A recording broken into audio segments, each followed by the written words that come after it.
This is the Horse Radio Network. This is episode 480 of Horse Tip Daily. A different horse tip, a different equine topic, a different equestrian expert every day. Horse Tip Daily brings the world of equine knowledge to you one day at a time. Today's tip is brought to you by Kentucky Performance Products.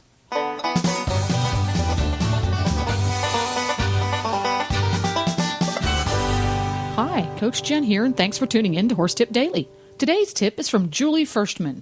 Julie is widely recognized as one of the nation's leading counselors and litigators in equine law.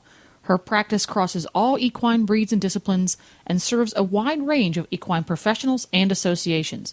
She is the author of several books on equine law written for lawyers as well as laypersons. That's you and I. In addition, she has written over 200 articles on equine law, and her articles have been published in magazines that include Equus, Horse Drill Illustrated, and Stable Management. Julie's tip today is all about keeping the peace in the equine neighborhood. But first, a word about today's sponsor, Kentucky Performance Products.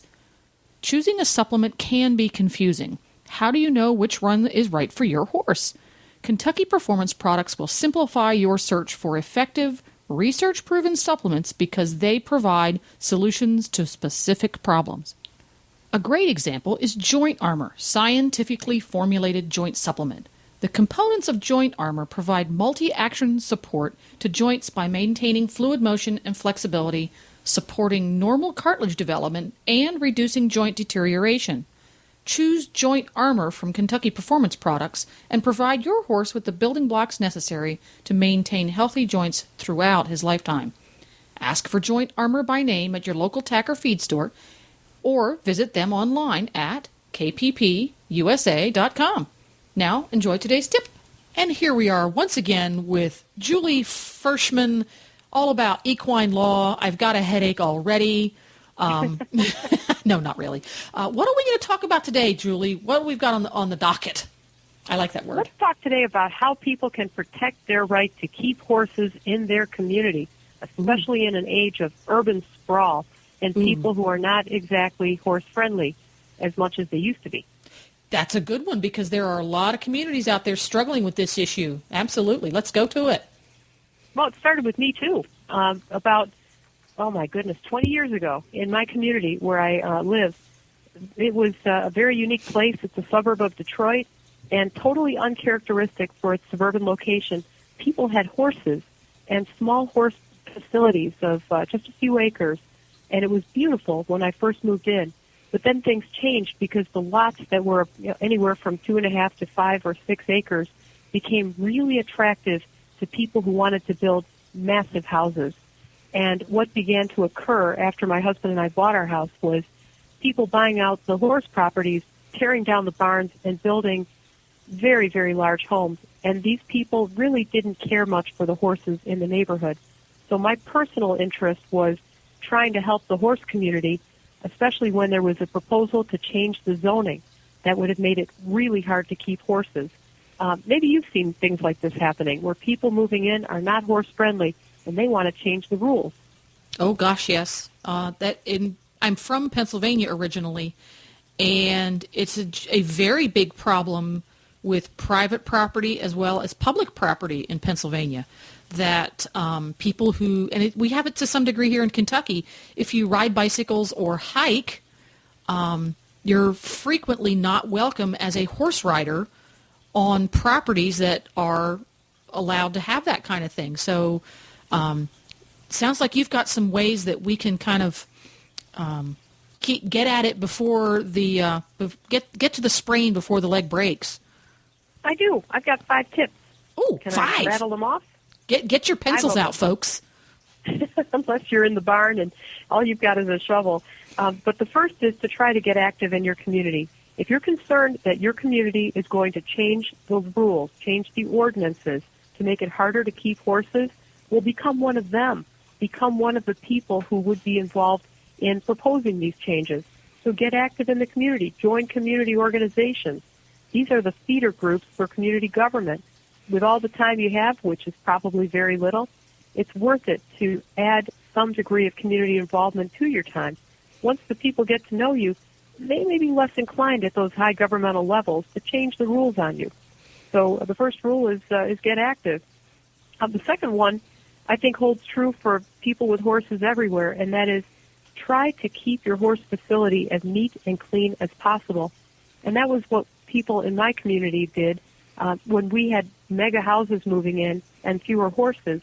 We made sure that our pastures didn't have piles of manure as much as we could. In my case, I would go out and try and rake it all. I only had a horse or two at a time, and keep the place clean, because I figured that if the place were clean and well kept, the neighbors wouldn't complain. How could they? I'd also make sure to get my fencing in order, touch it up if there was a problem, keep the flowers looking nice, so that the neighbors felt that I wasn't cutting back on the property values. So you don't want to be the Addams family house in the neighborhood. Not the Addams family house with horses. Well, you are a target. Yeah, Glenn and I just very recently were at Graceland. It was our very first visit ever to Graceland, Elvis Presley's home, which is smack in the middle of the city of Memphis now. The city has really grown around it, and it's like 15 acres or something. It's pretty small. And there are horses there because Elvis owned horses when he was alive, and they still have horses there in his honor. And it was very interesting because there wasn't a pile of poo in that pasture. The place was immaculate, and I looked at that. I said, what a fine example of, in this case, it makes sense for them because really the Graceland is a commercial adventure nowadays.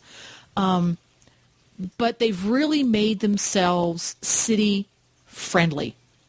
Mm-hmm. The fences are made such that the horses are not able to hang their heads over and fuss at a neighbor. So, the neighbor's having a picnic and they've got all the grandkids there, and the grandkid might just walk over and shove his fingers right into Thunder's mouth. Well, they've designed fences so that can't happen, and they keep the place really, really, really clean and well kept, and the animals are well kept after. So I definitely can see examples of what you're talking about in other places, that your community change with it. Just because you've always kept your horses in the backyard Green Acres farm fashion where, it really didn't matter if they were mowed, and, if the fence broke once in a while and the horse got loose on the back road, nobody really cared. Well, 30 years later, the back road is sort of a major road now, and you have neighbors who don't understand livestock. It behooves you to try to keep up with the times to make that privilege of owning livestock, and in this day and age, unfortunately, it's more of a privilege than a right, to keep it going. That kind of makes good sense. Sure, and it doesn't always take a lot of money. It's simply a matter of keeping the place up, keeping it clean. You know what it takes? It takes a really good dumpster. Dumpster's your friend. Frankly, some people may not be allowed to have dumpsters. It may be against the zoning. And if that's the case, then just be ready to get the manure off the premises, find a place that's happy to take it. And in my case, in fact, it was a gardener. And I loaded it up in my pickup truck and took it out to him every week, and he was a happy man. And I was happy to get it out of my property. Awesome. So it's pretty simple. It's pretty easy, but just keeping the place neat. Next one is kind of a corollary to that. Keep your non-horse, that is, neighbors happy. And I say that because when we first bought our property, we had a neighbor behind us and a neighbor next to us, both having outdoor in-ground swimming pools. And we knew that if our horses were not tended well and if there was too much manure in the pasture, they'd be out at their pool, knowing they were not horse people. We knew they'd be smelling manure, and they wouldn't be very happy with us. We did a couple of things then. We cut our pasture fencing back from the plan so that the horses wouldn't be as close to their property, and it gave them a little bit more, shall I say, breathing room. But they appreciated that. They were happy with us because they felt that we accommodated them, and they became our biggest supporters. When the community tried to change the zoning, my neighbors came out and spoke out in favor of the horses. So keeping your neighbors happy, if they're non-horse people, is always a very, very good thing. And it's easier said than done, I realize. But showing some accommodation, showing some effort can really pay off. Meet in the middle. Yeah. Absolutely. Finally, be responsible. When you're taking your horse for a ride in an area where you've got neighbors who are not exactly crazy about horses, and a horse just happens to leave a pretty big pile of manure in front of their property, maybe come back later and clean that off. Be responsible. Don't ride your horse over their grass and leave marks that will get them upset. Be responsible. It's everything you do, I say, every action you take with a horse makes you an ambassador for the rest of the horse people in your community. So be a good ambassador, and that, too, will go a long way.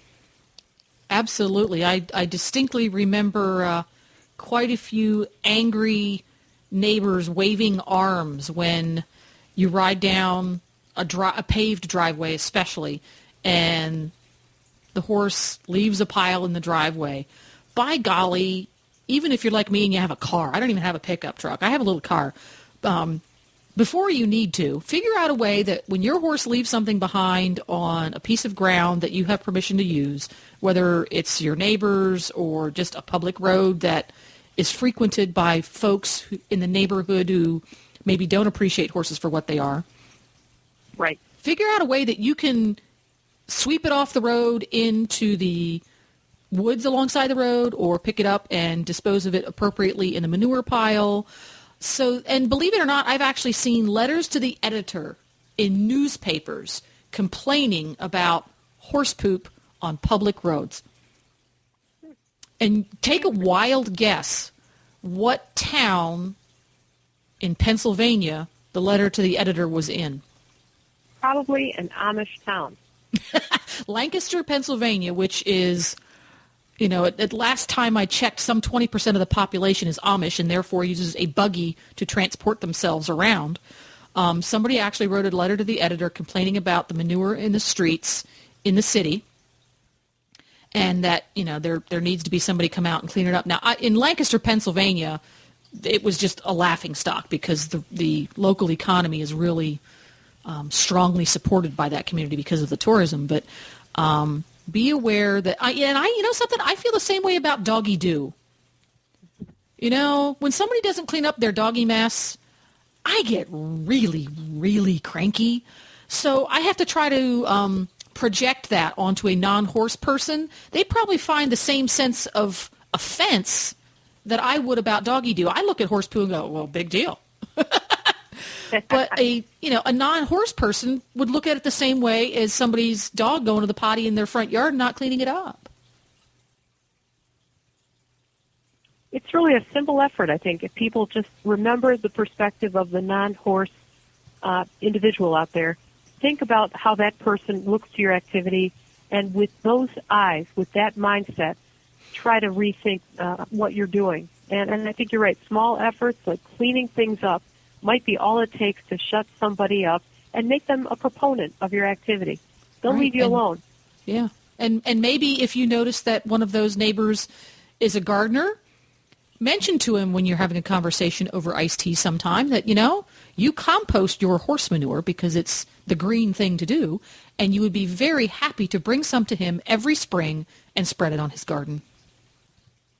You can make a great friend. I think that's a very goodwill gesture. Yep, nice goodwill gesture. You got to turn it around. And, once again, thank you so much for stopping by, Julie. Great tips again on keeping the peace in those communities that are split betwixt horse folks and not. And we'll be seeing you again soon, eh? Wonderful. Well, there you go. Thanks so much for stopping by, Julie. To listen to all of Julie's tips, just go to horsetipdaily.com and go to the Experts drop-down menu on the left-hand side. All of the experts are alphabetized and easy to find. You can also go to Julie's website at www.equinelaw.net. Please stop by the Horse Tip Daily Facebook page and let us know what you think of the tips you hear on the show. It's also a great place to tell us about topics you'd like to hear us cover. You can subscribe to all of the great shows on the Horse Radio Network through iTunes or Zune and get your horse podcasts automatically downloaded to your iPod, Zune, or MP3 player. I'll be back again tomorrow with another new expert and a different horse tip. Until then, go ride your horse! The Horse Radio Network and the Horse Radio Network hosts are not responsible for statements of guests or their opinions. Use your own judgment when listening to the tips provided by the experts on Horse Tip Daily.